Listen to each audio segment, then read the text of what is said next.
യമനിൽ ഹൂത്തികളെ ലക്ഷ്യമിട്ട് വൻ വ്യോമാക്രമണമാണ് കഴിഞ്ഞ ദിവസം അമേരിക്ക അഴിച്ചുവിട്ടത്. യമൻ തലസ്ഥാനമായ സാനെ ഉൾപ്പെടെയുള്ള ജനവാസ കേന്ദ്രങ്ങൾക്ക് നേരെയായിരുന്നു അപ്രതീക്ഷിത ആക്രമണം. സംഭവത്തിൽ 30-ലേറെ സാധാരണക്കാർ കൊല്ലപ്പെടുകയും നിരവധി പേർക്ക് പരിക്കേൽക്കുകയും ചെയ്തിട്ടുണ്ട്. ഇവരിലേറെയും കുട്ടികളും സ്ത്രീകളുമാണെന്നാണ് പ്രാദേശിക മാധ്യമങ്ങൾ റിപ്പോർട്ട് ചെയ്യുന്നത്. സാദ, അൽബൈദ, റദ, ഹജ്ജ, മാരിബ്, ധമാർ, തായ്സ് എന്നീ പ്രദേശങ്ങളിലാണ് നിരവധി തവണ ഇസ്രായേൽ യുദ്ധവിമാനങ്ങൾ മിസൈലുകൾ വർഷിച്ചത്.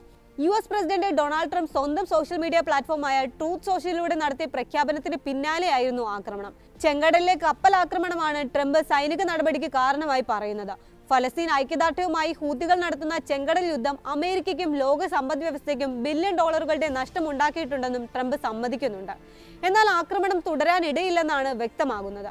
കപ്പലാക്രമണം ഉടൻ നിർത്തണം, അല്ലെങ്കിൽ വൻ നാശം നേരിടേണ്ടി വരുമെന്നുമാണ് ട്രംപിന്റെ ഭീഷണി. ഹൂത്തികളെ സഹായിക്കുന്നത് നിർത്തണമെന്ന് ഇറാനും മുന്നറിയിപ്പ് നൽകിയിട്ടുണ്ട്. ട്രൂത്ത് സോഷ്യലിൽ ട്രംപ് നടത്തിയ പ്രഖ്യാപനങ്ങൾ ഇങ്ങനെയാണ്: അമേരിക്കൻ കപ്പലുകൾക്കും വിമാനങ്ങൾക്കും ഡ്രോണുകൾക്കും നേരെ നിരന്തരമായ ആക്രമണവും കൊള്ളയും ഭീകരതയുമാണ് ഹൂത്തികൾ അഴിച്ചുവിട്ടിട്ടുള്ളത്. ജോ ബൈഡന്റെ പ്രതികരണം അതിദയനീയമാം വിധം ദുർബലമായതിനാൽ ഒരു നിയന്ത്രണവുമില്ലാതെ ഹൂത്തികൾ മുന്നോട്ട് പോവുകയായിരുന്നു. സൂയസ് കനാൽ, ചെങ്കടൽ, ഏദൻ ഉൾക്കടൽ വഴി US പതാക വഹിച്ചുള്ള ചരക്കു കപ്പൽ സുരക്ഷിതമായി കടന്നുപോയിട്ട് ഒരു വർഷത്തിലേറെയായി. 4 മാസം മുൻപാണ് ചെങ്കടലിലൂടെ ഒരു അമേരിക്കൻ യുദ്ധക്കപ്പൽ അവസാനമായി സഞ്ചരിച്ചത്. അതാണെങ്കിൽ ഒരു ഡസനിലേറെ തവണ ഹൂത്തികളുടെ ആക്രമണത്തിന് ഇരയായി. ഇറാന്റെ സഹായത്തോടെയാണ് ഹൂത്തികൾ US വിമാനങ്ങൾക്ക് നേരെ മിസൈൽ വർഷിച്ചതും നമ്മുടെ സൈനികരെയും സഖ്യരാജ്യങ്ങളെയും ആക്രമിച്ചതും. ഹൂത്തി ആക്രമണങ്ങളുടെ സാമ്പത്തിക പ്രത്യാഘാതവും ട്രംപ് വിവരിക്കുന്നുണ്ട്. നിരന്തരമായ ആക്രമണങ്ങൾ അമേരിക്കയ്ക്കും ലോക സമ്പദ് വ്യവസ്ഥയ്ക്കും ബില്യൺ ഡോളറുകളുടെ നഷ്ടം വരുത്തിവെച്ചിട്ടുണ്ട്.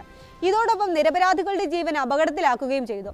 ലോകത്തെ തന്നെ ഏറ്റവും പ്രധാന ജലപാതകളിൽ ഒന്നിലൂടെയുള്ള കപ്പൽ ഗതാഗതം തടഞ്ഞിരിക്കുകയാണ് ഹൂത്തികൾ. ഇതിലൂടെ ആഗോള വാണിജ്യത്തിന്റെ വിശാലമായ മേഖലയാണ് സ്തംഭിപ്പിച്ചിരിക്കുന്നത്. അന്താരാഷ്ട്ര വ്യാപാരവും വാണിജ്യവും ആധാരമാക്കുന്ന സ്വതന്ത്ര ജലഗതാഗതം എന്ന അടിസ്ഥാന തത്വത്തെയാണ് അവർ ആക്രമിച്ചിരിക്കുന്നത്. അമേരിക്കൻ കപ്പൽ വ്യോമ നാവിക സംവിധാനങ്ങൾ സംരക്ഷിക്കുകയും കപ്പൽ ഗതാഗതം പുനഃസ്ഥാപിക്കുകയുമാണ് ഹൂത്തി കേന്ദ്രങ്ങൾക്ക് നേരെയുള്ള ആക്രമണത്തിലൂടെ ലക്ഷ്യമിടുന്നതെന്നും ട്രംപ് വ്യക്തമാക്കി. അമേരിക്കൻ വാണിജ്യത്തെയും ലോകത്തെ ജലപാതകളിലൂടെയുള്ള നമ്മുടെ കപ്പലുകളുടെ സ്വതന്ത്ര സഞ്ചാരത്തെയും ഒരു ഭീകരശക്തിക്കും തടയാനാകില്ല. അമേരിക്കൻ കപ്പലുകൾക്ക് നേരെയുള്ള ഹൂത്തി ആക്രമണം വെച്ചു പൊറപ്പിക്കില്ല. ലക്ഷ്യം കൈവരിക്കും വരെ മാരക ശക്തി തന്നെ പ്രയോഗിക്കും. ആക്രമണം ഇന്ന് തന്നെ നിർത്തിയില്ലെങ്കിൽ ഇതുവരെ കാണാത്ത വിനാശമായിരിക്കും ഹൂത്തികൾക്ക് നേരെ വർഷിക്കുന്നതെന്നും ട്രംപ് മുന്നറിയിപ്പ് നൽകിയിട്ടുണ്ട്. ഇറാനെതിരെയും ഭീഷണി മുഴക്കിയിട്ടുണ്ട് ട്രംപ്. ഹൂത്തികളെ സഹായിക്കുന്നത് അടിയന്തരമായി നിർത്തണം. അമേരിക്കൻ ജനതയ്ക്കും പ്രസിഡൻഷ്യൽ ചരിത്രത്തിലെ ഏറ്റവും വലിയ ഭൂരിപക്ഷത്തോടെ തെരഞ്ഞെടുക്കപ്പെട്ട അവരുടെ പ്രസിഡന്റിനും ലോകത്തെങ്ങുമുള്ള കപ്പൽ പാതകൾക്കും ഭീഷണി ഉയർത്തരുത്. അങ്ങനെ ചെയ്താൽ അമേരിക്ക ഒരു മര്യാദയും കാണിക്കില്ലെന്നും ഭീഷണി മുഴക്കിയിട്ടുണ്ട് ട്രംപ്. എന്നാൽ ആക്രമണങ്ങൾക്കും ഭീഷണികൾക്കും മുന്നിൽ മുട്ടുമടക്കില്ലെന്നാണ് ഹൂത്തികൾ വ്യക്തമാക്കിയിരിക്കുന്നത്. ഗസയ്ക്ക് നൽകുന്ന പിന്തുണ ഇനിയും തുടരും. ഇതിൽ നിന്ന് ആർക്കും തങ്ങളെ പിന്തിരിപ്പിക്കാൻ കഴിയില്ലെന്നും ഹൂത്തി നേതാക്കൾ വ്യക്തമാക്കിയിട്ടുണ്ട്. അതേസമയം ചെങ്കടലിലൂടെയുള്ള ആഗോള ചരക്കു ഗതാഗതം തടഞ്ഞിരിക്കുകയാണെന്ന വാദം ഹൂത്തികൾ തള്ളി.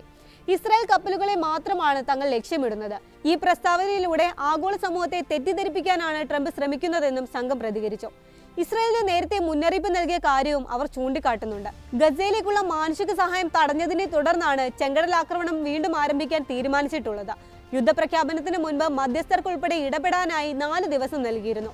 എന്നാൽ ഗസയ്ക്കുള്ള സഹായം കടത്തിവിടാൻ ഇസ്രായേൽ തയ്യാറായില്ല. ഇതേ തുടർന്നാണ് അവരുടെ കപ്പലുകൾ ആക്രമിക്കുമെന്ന് പ്രഖ്യാപിച്ചിരിക്കുന്നതെന്നും ഹൂത്തികൾ ചൂണ്ടിക്കാട്ടി.